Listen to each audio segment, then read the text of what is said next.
नमस्कार, जय हिंद, वंदे मातरम। आप सभी का सांवरिया एजुकेशन पर स्वागत है।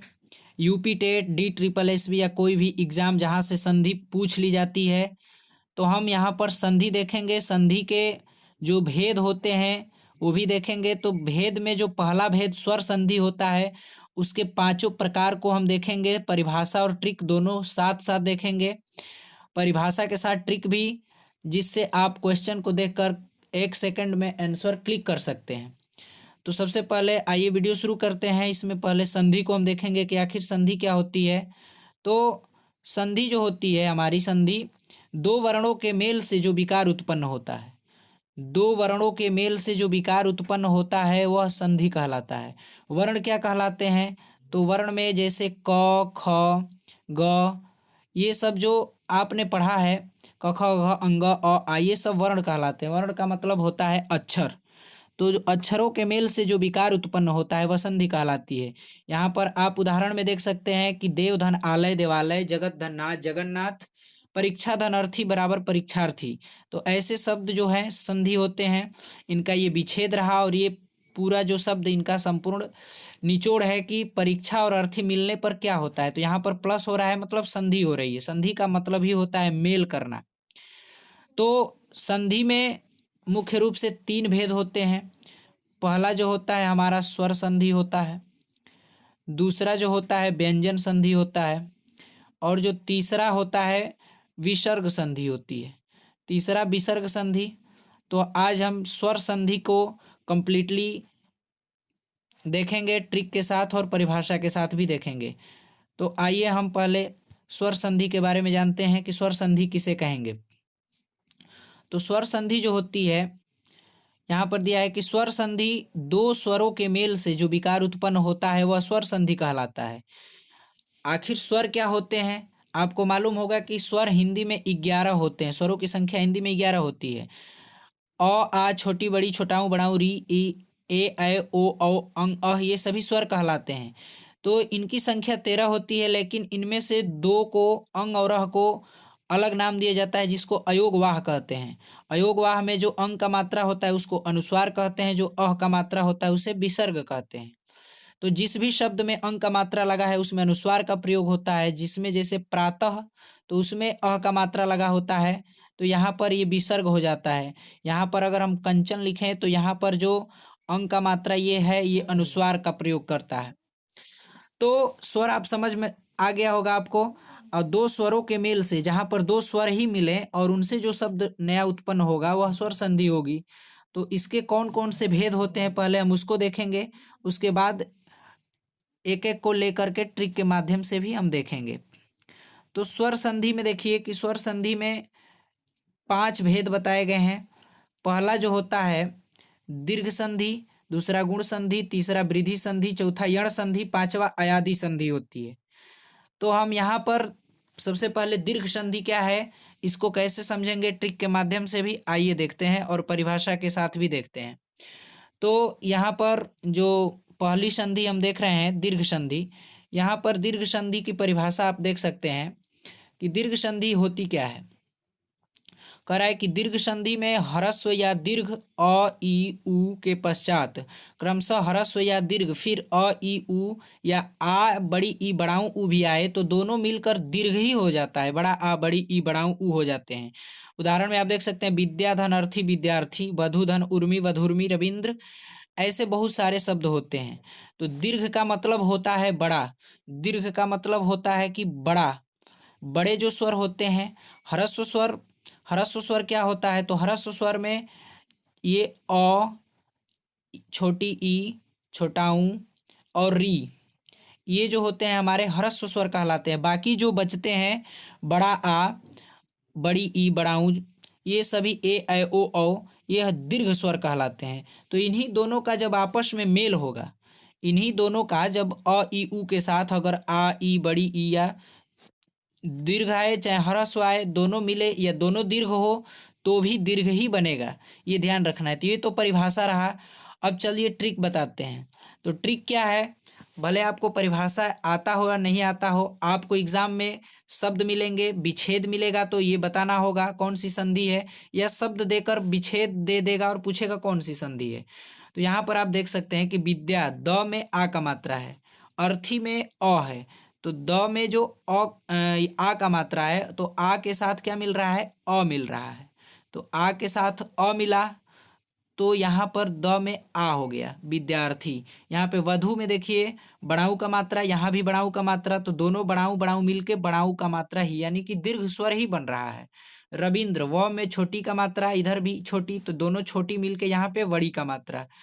तो आपको यहाँ पर ये ट्रिक देखना है कि कहीं भी आपको शब्द में आ का मात्रा दिख जाए, आ का मात्रा दिख जाए, बड़ाऊ का मात्रा दिख जाए, या बड़ी का मात्रा दिख जाए, तो आप मारेंगे दीर्घ संधि। यही ट्रिक है कि आप किसी भी शब्द में आ का मात्रा देखते हैं, बड़ाऊ का मात्रा देखते हैं, बड़ी का मात्रा देखते हैं, तो वहाँ पर आपको दीर्घ संधि ही लगानी है। आपको परिभाषा भले आए या न आए, लेकिन यहाँ पर मात्रा का ध्यान रखना होता है। यहाँ पर देखिए महात्मा में ह में आ का मात्रा, योगीश्वर ग में बड़ी का मात्रा, देवागमन व में आ का मात्रा। तो ऐसे शब्द जो सेंटर में शब्दों में लगा होता है, अक्षरों में अगर बड़ी की मात्रा है, आ का मात्रा है, बड़ाऊ का मात्रा है, तो केवल मात्रा बस ध्यान देना है, उसके बाद आप दीर्घ संधि लगाएंगे, वो दीर्घ संधि होती है। आगे चलिए हम दूसरा संधि देखते हैं। दूसरा जो हमारा संधि है, ये गुण संधि कहलाता है। तो इसकी परिभाषा फिर ट्रिक इसकी भी देखेंगे। तो यहाँ पर कह रहा है कि गुण संधि यदि अ और आ के बाद छोटी ई या बड़ी ई, छोटाऊ या बड़ाऊ और री स्वर आए, तो दोनों के मिलने से क्रमशः ए, ओ और अर हो जाता है। तो ये परिभाषा रही। परिभाषा आपको समझ में नहीं आई, फिर से देखते हैं। यदि अ और आ, अगर अ आ है और इनके साथ कोई छोटी या बड़ी मिल रही है, तो यहाँ पर ए होगा। अगर अ आ के साथ छोटी या बड़ी मिलेगी, तो यहाँ पर ए का मात्रा होगा। अगर अ या आ के साथ अगर छोटाऊ या बड़ाऊ मिलेगा, तो यहाँ पर ओ का मात्रा बनेगा। अगर री जो है अ और आ के साथ मिलती है, तो वहाँ पर अर हो जाता है। अब इसके उदाहरण हम देखते हैं। यहाँ पे कह रहा है कि सूर धन इंद्र बराबर सुरेंद्र। तो सूर में देखिए र, अगर कोई अक्षर में कोई मात्रा नहीं लगा है, तो उसमें अ छिपा होता है। तो यहाँ र में अ और छोटी ई की मात्रा, यहाँ पे देखिए लिखा है अ और ई, तो अ और यहाँ का ई मिलके बराबर ए हो गया है, सुरेंद्र। महाधन इंद्र, तो ह में आ का मात्रा और छोटी ई, आ और ई मिलके ए का मात्रा, महेंद्र। महाधन इंद्र बराबर महेंद्र। पर, तो र में कोई मात्रा नहीं है, तो अ छिपा होता है, स्वर होता है, व्यंजन बिना स्वर के नहीं होते हैं। तो यहाँ पर र में अ और उपकार का उ, यहाँ का लास्ट वाला अक्षर देखना है, यहाँ का पहला अक्षर देखना है, इन दोनों का मेल करना है। तो अ और उ मिलके यहाँ पे ओ हो जाता है, पर धन उपकार बराबर परोपकार। यहाँ पर देखिए महाऋषि, तो ह में आ का मात्रा और री, आपने अभी पढ़ा यहाँ पे कि अ और आ के साथ अगर री आए तो अर हो जाता है। तो यहाँ पर देखिए आ के साथ री आ गया तो अर हो गया, तो महर्षि। तो महर्षि कहने पर बीच में अर आ रहा है, महर्षि। तो जैसे महर्षि, देवर्षि, रजर्षि, ये सारे शब्द आपके गुण संधि होंगे।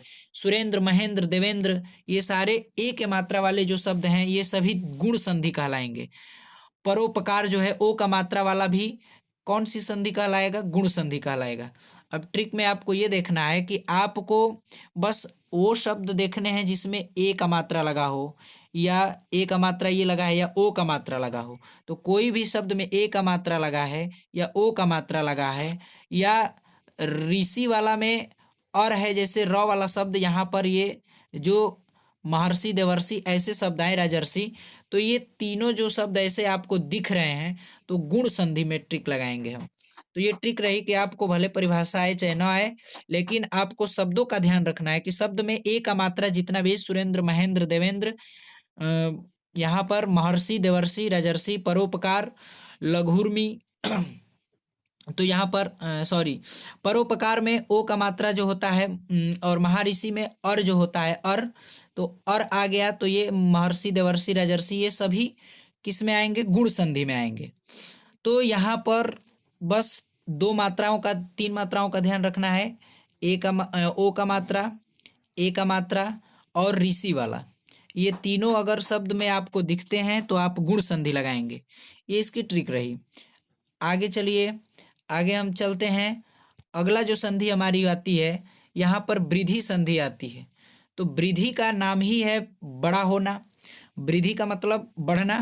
तो यहाँ पर शब्द जो स्वर मिलेंगे, ये स्वर जो हैं वृद्धि करेंगे। तो कैसे, पहले परिभाषा देखते हैं। यहाँ पे कह रहा है कि वृद्धि संधि अ या आ के बाद ए या ऐ आए तो दोनों के मेल से ऐ हो जाता है, तथा अ और आ के पश्चात बाद में ओ या औ आए तो दोनों के मेल से औ हो जाता है।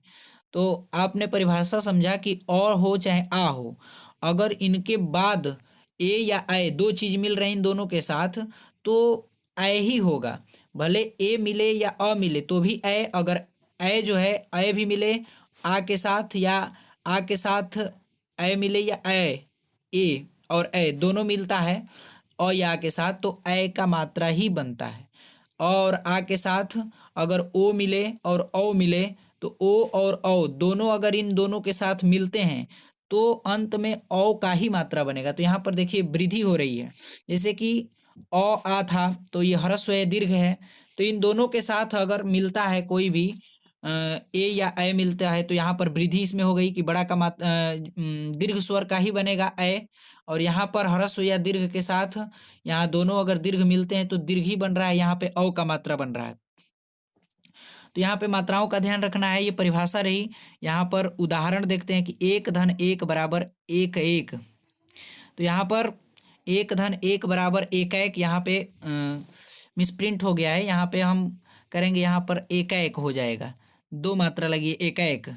तो यहाँ पर हम 1 1 लिखेंगे, 1 1 होना चाहिए। यहाँ पे ऐ की मात्रा होती है, क्या है कि यहाँ पर देखिए यहाँ पर मिल रहा है अ और ए, तो अ और ए के मिलने से ऐ की मात्रा होती है। तो 1 1 नहीं 1 1 हो जाएगा। यहाँ सदा धन ए, तो द में आ का मात्रा और ए, तो आपने अभी परिभाषा देखा कि अ या आ के साथ अगर क्या मिलता है, अ या आ के साथ ए या ऐ दोनों मिलता है तो ऐ ही होता है। तो अ या आ, तो आ यहाँ पे आ गया। अब इनके साथ ए मिले चाहे ऐ मिले तो भी ऐ ही होना है। तो यहाँ पे आ के साथ ए मिला है तो ऐ हो जाएगा। तो सदा धन एव बराबर सदैव। ऐसे शब्द जो एग्जाम में अधिकतर पूछे जाते हैं, महाधन ऐश्वर्य, तो ह में आ का मात्रा और ऐश्वर्य में ऐ का मात्रा। तो यहाँ पे देखिए ह में ऐ का मात्रा हो गया महेश्वर्य। वन धन औषधि, तो न में अ छिपा है ओ, तो अ और ओ जब यहाँ पर मिल रहा है तो औ का मात्रा। वन धन औषधि बराबर वनौषधि, न में फिर देखिए औ का मात्रा हो गया।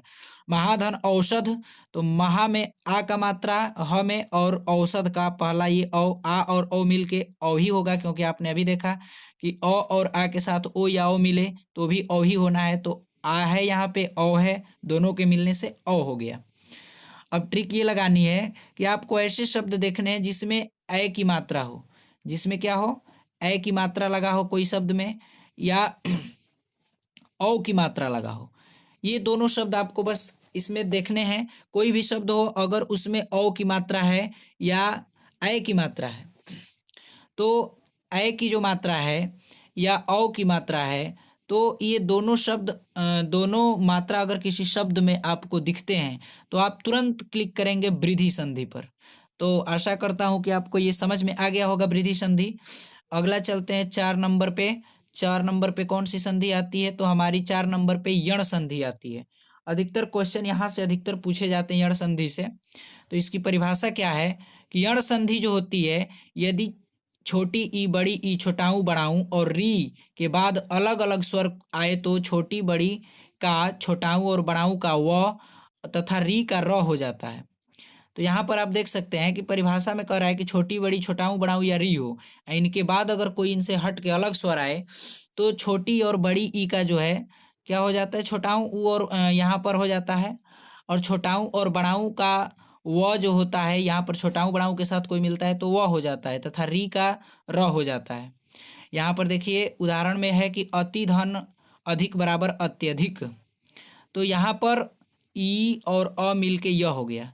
तो छोटी और बड़ी का जो है य हो गया। छोटाऊ और बड़ाऊ का कह रहा है कि अगर कोई स्वर मिलता है तो वह होगा। तो छोटी और बड़ी, तो यहाँ पर देखिए छोटी है त में छोटी का मात्रा है, इनके साथ अलग कोई स्वर आया है तो अ आया है, तो छोटी के साथ ह, तो छोटी बड़ी के साथ अगर छोटाऊ बड़ाऊ के साथ कोई भी स्वर आए तो छोटी के साथ अगर कोई स्वर आता है बड़ी के साथ तो यह हो गया। इति धन आदि इत्यादि नी धन ऊन बराबर न्यून। तो यहाँ पर ट्रिक हम देखेंगे कि ट्रिक क्या है। तो ट्रिक आपको ये याद रखना है कि कोई भी आपको ऐसा मिले शब्द जिसमें क्या जुड़ा हो, आधा त जुड़ा हो य के साथ या व के साथ, तो उसमें हम मारेंगे कौन सी संधि, यण संधि मारेंगे। यहाँ पर देखिए अनुधन अय बराबर अन्वय, तो व में आधा शब्द जुड़ा है ना, तो य में या व में कोई आधा शब्द जुड़ा होता है, जैसे त न जुड़ा हो चाहे त जुड़ा हो इत्यादि अत्यधिक। यहाँ पर ये दोनों जो शब्द हैं अधिकतर पेपर में पूछे जाते हैं। इत्यादि जो है अत्यधिक है, न्यून, तो न्यून का देखिए यहाँ पर न में छोटी का मात्रा है और बड़ाऊ, तो यहाँ पर परिभाषा में भी लिखा था कि छोटी बड़ी छोटाऊ बड़ाऊ के साथ कोई भिन्न स्वर आता है तो उनका क्या हो जाता है उनके जगह पे य हो जाता है। अब य में मात्रा के हिसाब से हम लगा लेंगे, जैसे यहाँ पे छोटी के साथ अ आया तो अ में य रहेगा। अगर यहाँ पर छोटी के साथ बड़ाऊ आ गया तो य का अब बड़ाऊ यहाँ पे आया है तो य में बड़ाऊ हो जाएगा। अगर यहाँ पर अनुधन अय तो न में छोटाऊ आया है और इसके साथ आया है तो यही होगा। और यहाँ पर पितृधन आज्ञा, अब ऐसे शब्द भी आपको याद रखने हैं, जैसे पितृधन आज्ञा, पित्राज्ञा, मात्राज्ञा, तो ये ऐसे शब्द पित्राज्ञा, मात्राज्ञा, मातृइच्छा, पितृइच्छा, तो ये सारे शब्द जो होते हैं हमको कंफ्यूज नहीं होना है। हमने गुण संधि में क्या देखा था कि वहां पे महर्षि, देवर्षि, राजर्षि ऐसे शब्द आ रहे थे जिसमें रेफ का प्रयोग हुआ था, यहाँ पे ऊपर से ये आधार लगा था, लेकिन इसमें आप देखेंगे कि पूरा त्र हो जाता है और मात्राज्ञा, पित्राज्ञा ऐसे शब्द बनते हैं। तो ऐसे शब्द भी आपको कहीं दिखे तो मात्राज्ञा, पित्राज्ञा या मातृइच्छा, पितृइच्छा, तो ये सभी यण संधि कहलाएंगे। और आधा तो आधा न ऐसे वाले शब्द य व के साथ जुड़े हों, जैसे अन्वय इत्यादि अत्यधिक, तो ये शब्द भी क्या कहलाएंगे। तो आशा करता हूं कि आपको यण संधि समझ में आ गई होगी। यहाँ पर लिखा है सुअक्ष, तो स्वच्छ का संधि विच्छेद क्या होता है, सुधन अक्ष, बहुत बार रिपीट क्वेश्चन ये किया जाता है। स्वच्छ का पूछा जाता है, स्वागत का पूछा जाता है, तो सुधन आगत स्वागत, सुधन अक्ष बराबर स्वच्छ। तो यहाँ पर देखिए ट्रिक में आप देखेंगे कि व के साथ कोई शब्द आधा जुड़ा है, यहाँ पर व के साथ कोई शब्द आधा जुड़ा है, तो व या य के साथ कोई भी शब्द आधा लगा है तो वो यण संधि होती है। और बाकी दूसरा जो शब्द है मात्राज्ञा, पित्राज्ञा, मातृइच्छा, पितृइच्छा, ये शब्द ऐसे आपको आए तो यण संधि लगाना है और याद रखना है। तो आगे हम लास्ट संधि पे चलते हैं। पांचवा जो संधि है, पांचवा संधि हमारी कौन सी संधि है, तो पांचवा संधि जो है यहाँ पे हमारी पांचवा संधि अयादि संधि हो जाती है। अयादि संधि किसे कहते हैं इसको भी देख लेते हैं। तो पहले परिभाषा हम देखते हैं कि अयादि संधि क्या है। तो अयादि संधि में यदि ए ऐ ओ औ, ए ऐ ओ औ स्वरों का मेल दूसरे स्वरों से हो तो ए का जो है अय हो जाता है। यहाँ पर अब शब्द बन रहे हैं, वहां पे अक्षर में परिवर्तित हो रहा था, यहाँ पे शब्द बनेंगे। तो ए ऐ ओ औ के साथ अगर दूसरा कोई स्वर आता है तो यहाँ पर ए का अय हो जाता है, अय का आय हो जाता है, ओ का औ हो जाता है तथा औ का आव हो जाता है। इनके रूप में परिवर्तन हो जाता है। ये तो परिभाषा रही। अब उदाहरण देखिए तब समझ में आएगा। ने धन अन बराबर नयन, तो न में देखिए ए का मात्रा है, तो कहा है कि अगर ए के साथ ऐ ओ औ इन चारों के साथ दूसरा कोई स्वर आए तो ने में ए का जो मात्रा है, इस ए के साथ दूसरा एक स्वर आ गया अ, तो ए के साथ अ मिल रहा है तो अय होगा। परिभाषा में भी लिखा था। यहाँ पे देखिए गए धन अक बराबर गायक, तो ग में अय का मात्रा है तो अय के साथ अगर कोई दूसरा स्वर आए तो भी अय होगा। तो अय के साथ अ आया तो यहाँ पर अय के साथ अगर कोई दूसरा स्वर आए तो आय होगा। तो अय के साथ दूसरा स्वर आ गया अ, तो यहाँ पे आय हो गया। तो गए धन अक बराबर गायक, तो गायक बीच में यहाँ पे देखिए गायक, तो आय बीच में आय आ रहा है तो आय। ऐसे आय वाले शब्द या अय वाले, नयन तो नयन, तो नयन में अय, नयन अय, तो बीच में अय आ रहा है, नयन तो बीच में अय छिपा है तो नयन तो अय हो गया। तो ऐसे शब्द नयन, पवन, गायक, नायक, खलनायक, ये सारे शब्द ऐसे जो आय वाले हैं या अय वाले हैं, ये सभी अयादि संधि कहलाते हैं। अब अयादि संधि में एक और शब्द आता है पो धन अन बराबर पवन। तो यहाँ पे कह रहा है कि अगर ओ के साथ कोई दूसरा स्वर आए तो ओ का क्या हो जाता है, औ हो जाता है। तो यहाँ पे देखिए पो में ओ का मात्रा और देख दूसरा स्वर आ गया अ, तो इनके मिलने से अ होगा, परिभाषा में भी बताया गया है। तो पो धन अन बराबर पवन, तो पवन कहने पर बीच में अवन, पवन तो औ आ रहा है बीच में। पो धन इत्र बराबर पवित्र, अगर ओ या के साथ अगर दूसरा छोटी बड़ी आती है, यहाँ पे अगर इन चारों के साथ आ रहा है तो अय आय बन रहा था। अगर छोटी बड़ी आएगी तो अवि बनेगा, आई बनेगा। ऐसे यहाँ पे देखे पो धन इत्र, तो ओ के साथ यहाँ पे छोटी की मात्रा मिल रही है, तो ओ और छोटी ई मिल करके अवि बन गई है। तो पो धन इत्र बराबर पवित्र। तो आपको भव धन उक बराबर भावुक, तो औ के साथ उ मिल गया तो यहाँ पे भावुक हो गया। तो यहाँ पे आऊ बन जाएगा, जैसे यहाँ पे अवि बना था तो यहाँ पे भावुक, तो यहाँ पे औ, यहाँ पे औ हो गया भावुक। तो ऐसे यहाँ पे जैसे आय है, अय बना है। तो आपको शब्द क्या ध्यान रखने के, जैसे भावुक, पवित्र, पवन, नयन, शयन, गायक, नायक, नायिका, गायिका, विधायिका, ऐसे शब्द आते हैं तो ये अयादि संधि कहलाती है।